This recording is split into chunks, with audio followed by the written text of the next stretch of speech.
புதுச்சேரி அடுத்து இருக்கக்கூடிய அரியாங்குப்பம் தொகுதி வீராம்பட்டினம் சாலை பகுதியில் செட்டிக்குளம் பகுதி உள்ளது. இங்கு 50க்கும் மேற்பட்ட குடும்பங்கள் 45 ஆண்டுகளுக்கு மேலாக சாலை ஓரமாக அரசின் புறம்போக்கு இடத்தில் வசித்து வருகிறார்கள். சாலை ஓரம் உள்ள ஆக்கிரமிப்புகளால் அடிக்கடி அரியாங்குப்பம் மற்றும் வீராம்பட்டினம் சாலையில் விபத்து ஏற்படுவதாக பல்வேறு குற்றச்சாட்டுகள் எழுந்திருந்த நிலையில தற்போது அரியாங்குப்பம் முதல் வீராம்பட்டினம் வரை சுமார் 3 கிலோமீட்டர் தூரத்திற்கு சாலை விரிவாக்கும் பணியானது பொதுப்பணித்துறை மற்றும் நகராட்சி மூலம் மேற்கொள்ளப்பட்டு வருகிறது. இது கடந்த ஓராண்டுகளாக இந்த பணிகள் நடைபெறுவதாக இருந்த நிலையில் அவ்வப்போது இந்த போராட்டத்தின் காரணமாக இந்த தள்ளி போயிருந்தது. தற்போது கடைசியாக 2 தினங்களுக்கு முன்பு மாவட்ட நிர்வாகம் சார்பில் அவர்களுக்கு நோட்டீஸ் அனுப்பப்பட்டிருந்தது. அந்த 3 கிலோமீட்டர் தூரத்தில் இருக்கக்கூடிய அனைத்து பகுதிகளிலுமே சாலை விரிவாக்கும் பணியானது நடைபெறும் என நோட்டீஸும் கொடுக்கப்பட்டிருந்தது.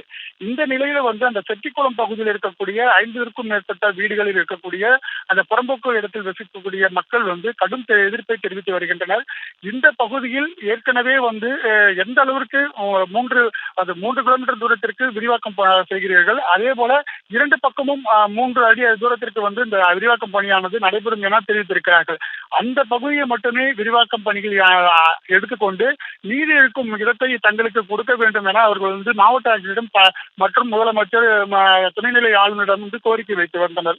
ஆனால் எதற்கும் செவி சேர்க்காமல் இதை உடனடியாக அந்த பகுதியை ஆக்கிரமிப்பை அகற்றும் பணியானது தற்போது மாவட்ட நிர்வாகமும் நகராட்சியும் ஈடுபட்டு வருவதால் அந்த பகுதி மக்கள் கடும் எதிர்ப்பை தெரிவித்து வருகிறார்கள். அந்த ஒரு பக்கம் ஆக்கிரமிப்பை அகற்றும் பணியானது ஜேசிபி இயந்திரங்கள் மூலம் அரசு அதிகாரிகள் ஈடுபட்டு வரும் நிலையில இந்த பொதுமக்கள் அந்த வீட்டில் உள்ளே பூட்டிக் கொண்டு தங்களுக்கு எதிர்ப்பு தெரிவித்து வருகின்றனர். அது மட்டும் இல்லாமல் ரகு என்பவர் வீட்டில் சிலிண்டரை பைப்பை ஓபன் செய்துவிட்டு நான் கொளுத்துக் கொள்வேன் என அவர் மிரட்டி வருவதால் பதட்டமான சூழல் ஏற்பட்டு வருகிறது. இதனால் போலீசார் அந்த பகுதியில் குவிக்கப்பட்டிருக்கிறார்கள்.